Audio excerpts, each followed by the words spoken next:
ಮುಖ್ಯಮಂತ್ರಿಗಳು ಬದಲಾವಣೆ ಆಗಬೇಕು,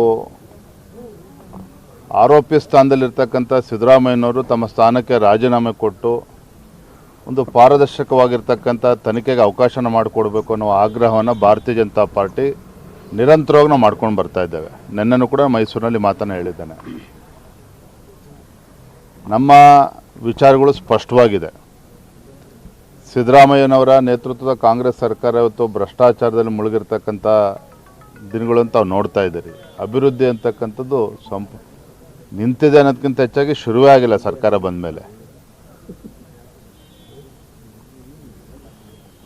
ಒಂದು ರೀತಿ ಅರಾಜಕತೆ ಇವತ್ತು ರಾಜ್ಯದಲ್ಲಿ ಸೃಷ್ಟಿಯಾಗಿದೆ. ಇದರ ಮಧ್ಯೆ ಜನರು ಕೂಡ ಸರ್ಕಾರದ ಬಗ್ಗೆ ವಿಶ್ವಾಸನ ಕಳೆದುಕೊಂಡಿದ್ದಾರೆ.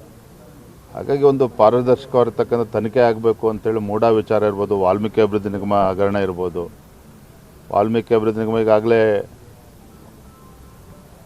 ಚಾರ್ಜ್ ಶೀಟನ್ನು ಕೂಡ ಹಾಕಿದ್ದಾರೆ.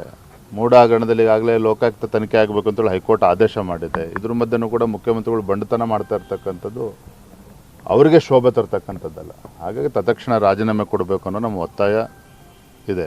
ಸರ್, ಕ್ಷಣಗಣನೆ ಆರಂಭ ಆಗಿದೆ ಅಂತ ಹೇಳ್ತಿದ್ದಾರೆ. ಯಾವ ಹಿಂಟನ್ನು ಇಟ್ಕೊಂಡು ನೀವು ಹೇಳ್ತಾ ಇದ್ದೀರಾ? ಸಾಕಷ್ಟು ಜನ ಸಚಿವರು ಕಾಂಗ್ರೆಸ್ ಪಕ್ಷದ ರಾಷ್ಟ್ರೀಯ ಅಧ್ಯಕ್ಷನ ಭೇಟಿ ಮಾಡ್ತಾ ಇದ್ದಾರೆ. ಡಿ ಕೆ ಶಿವಕುಮಾರ್ ಅವರು ಪಾಪ ನೆನ್ನೆ ಯಾವುದೋ ಪ್ಲ್ಯಾನ್ ತೊಗೊಂಡು ಖರ್ಗೆ ಮನೆಗೆ ಹೋಗಿದ್ರು. ಅದೇನು ಪ್ಲ್ಯಾನ್ ಅಂತ ನನಗೂ ಗೊತ್ತಾಗಲಿಲ್ಲ, ಬರೀ ಬಿಲ್ಡಿಂಗ್ ಫೋಟೋ ಅಷ್ಟೇ ಕಾಣ್ತಾ ಇತ್ತು. ಆದರೆ ಒಳಗೆ ಎಲ್ಲವೂ ಕೂಡ ನಡೀತಾ ಇದೆ, ಅಷ್ಟಂತೂ ಸ್ಪಷ್ಟ. ಹಾಗಾಗಿ ನಾನು ಹೇಳಿರ್ತಕ್ಕಂಥದ್ದು ಮುಖ್ಯಮಂತ್ರಿಗಳು ರಾಜೀನಾಮೆ ಕೊಡ್ತಕ್ಕಂಥ ಕಾಲ ಸನ್ನಿಹಿತ ಆಗಿದೆ. ಯಾವ ಸಂದರ್ಭ ಬೇಕಾದ್ರೂ ರಾಜೀನಾಮೆ ಕೊಟ್ಟೇ ಕೊಡ್ತಾರೆ, ನನಗಂತೂ ಸಂಪೂರ್ಣ ವಿಶ್ವಾಸ ಇದೆ. ಜಾರಕಿಹೊಳಿ ಅವರು ಸಾಕಷ್ಟು ಬಾರಿ ರಹಸ್ಯ ಸಭೆಗಳನ್ನ ಮಾಡ್ತಾ ಇದ್ದಾರೆ ಸರ್. ಅಂದರೆ ಇದೊಂದು ರೀತಿಯಲ್ಲಿ ಸರ್ಕಾರ ಅಳ್ಳಾಡ್ತಾ ಇದೆ ಅಂತ ಅರ್ಥನಾ ಸರ್?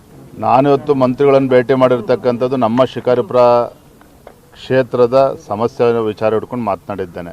ರಾಜಕಾರಣವನ್ನು ಏನೂ ಕೂಡ ನಾನು ಮಾತನಾಡಿಲ್ಲ. ಸಹಜವಾಗಿ ಕ್ಷೇತ್ರದ ಅಭಿವೃದ್ಧಿ ಬೇರೆ, ಆದರೆ ಈಗ ಭೇಟಿ ಮಾಡುವಂಥದ್ದು ಇಲ್ಲ ಒಂದು ಕಡೆ ನಿಮ್ಮ ಪಕ್ಷದ ಟೀಕೆ ಗುರಿ ಆಗಲ್ವಾ? ಯತ್ನಾಳ್ ಅವರು ಕೂಡ ಹೇಳ್ತಾ ಇದ್ರು, ಇಲ್ಲ ಒಂದು ಕಡೆ ನಾನೇನು ಯಾವುದೋ ಒಂದು ಲೆಟ್ ಇಟ್ಕೊಂಡು ಹೋಗಲ್ಲ, ಅಲ್ಲಿ ಹೋಗಿ ಮಾತಾಡಲ್ಲ. ನೋಡ್ರಿ, ನಾನೊಬ್ಬ ಜನಪ್ರತಿನಿಧಿಯಾಗಿ ಶಾಸಕನಾಗಿ ನನ್ನ ಕ್ಷೇತ್ರದ ಸಮಸ್ಯೆಗಳಿಗೆ ಸ್ಪಂದನೆ ಮಾಡ್ತಕ್ಕಂಥದ್ದು ನನ್ನ ಆದ್ಯ ಕರ್ತವ್ಯ.